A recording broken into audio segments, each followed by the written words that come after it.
एक छोटे से गांव में, जिसकी गोद में हिमालय की चोटी चुराने के लिए आसमान की ओर लंबी जड़ें फैली थीं, एक गरीब किसान सुदामा की साधारण कहानी बसी हुई थी। उसकी झोपड़ी मिट्टी की थी और कपड़े फटे हुए, लेकिन उसके दिल में भगवान के प्रति अपार प्रेम था। हर सुबह वह उठते ही ओम नमः शिवाय का जप करता और अपनी मेहनत में लीन हो जाता। जब गांव के लोग उसे उसकी गरीबी के लिए हंसते, तब भी वह अपनी आस्था में डटा रहता, क्योंकि उसे विश्वास था कि एक दिन भोलेनाथ की कृपा उसके दरवाजे पर दस्तक देगी। गांव में एक दिन सूखा पड़ा और लोग भगवान को भूल गए, लेकिन सुदामा हर रोज मंदिर जाकर भगवान से लगातार प्रार्थना करता रहा। उसकी भूख और तकलीफें उसे और मजबूत बना रही थीं। एक रात, भूख और डिस्पेयर से भरा, वह मंदिर की सीढ़ियों पर सो गया।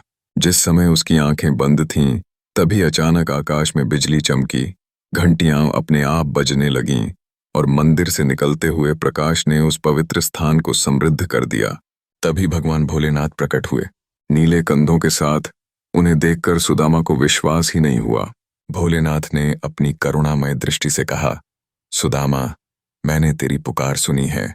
सुदामा की आवाज कांप रही थी, लेकिन उसने फरियाद की, मुझे कुछ नहीं चाहिए, केवल आपकी कृपा चाहिए।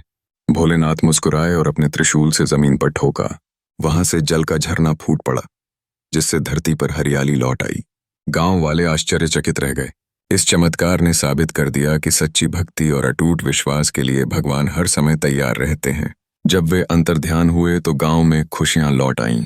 लोगों ने मंदिर का पुनर्निर्माण किया और सुदामा तीर्थ को समर्पित एक अनमोल धरोहर बन गई। आज भी लोग वहां जाकर अपनी मन की बात कहते हैं और उनके विश्वास को जिंदा रखते हैं। यह कहानी केवल एक चमत्कार की नहीं, बल्कि भक्ति की महत्ता की मिसाल है। हमें यह सिखाती है कि अगर दिल से प्रार्थना करें तो प्रभु का आशीर्वाद निश्चित रूप से हमारे स्मृति में बसा रहेगा। दोस्तों, अगर आपको यह कथा पसंद आई हो तो हर हर महादेव का उद्घोष करें।